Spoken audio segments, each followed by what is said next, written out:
মিলাদুন্নবী পালনের বিষয়ে পালন না করার বিষয়ে কিছু কিছু কথা বলতে চাচ্ছি। সেটা হইল, মিলাদুন্নবী যারা পালন করে তারা হয়তো তাদের পরিবার থেকে দেখছে, তাদের বন্ধু বান্ধব থেকে দেখছে, বা তারা তাদের ক্লাসমেটদের থেকে দেখছে, তারা যেখানে লেখাপড়া করছে।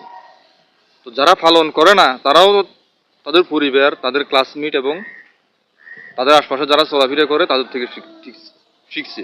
ঠিক সেম একইভাবে। তো এই একটা কথা কি আমি আপনাদেরকে বলি, যারা পালন করেন তারা জোর করি, আর যারা পালন করে না তাদের উপর এটা চাপাইতে চেষ্টা করবেন না। কারণ তার পারিপার্শ্বিক অবস্থাটাও আপনি বোঝার চেষ্টা করেন। আপনি খুব ভালো কাজ করতেছেন সেটা আমি মানি, কিন্তু কথা হইলে একটা ভালো কাজ তো আপনি মানুষের ইচ্ছার বিরুদ্ধে আরেকজনের উপর চাপাই দিবেন, আর একটা মতাদর্শ আরেকজনের উপর চাপাই দিবেন, এটা তো হইতে পারে না। হ্যাঁ, এটা তো আল্লাহর, আপনারা যে রসুলের আশেক সে রসুল তো আপনাদেরকে শিখাই না এটা। তাহলে সে রাসূল করে না, আপনি কেন করতেছেন এগুলো গুন্ডামিগুলো মাস্তানিগুলো?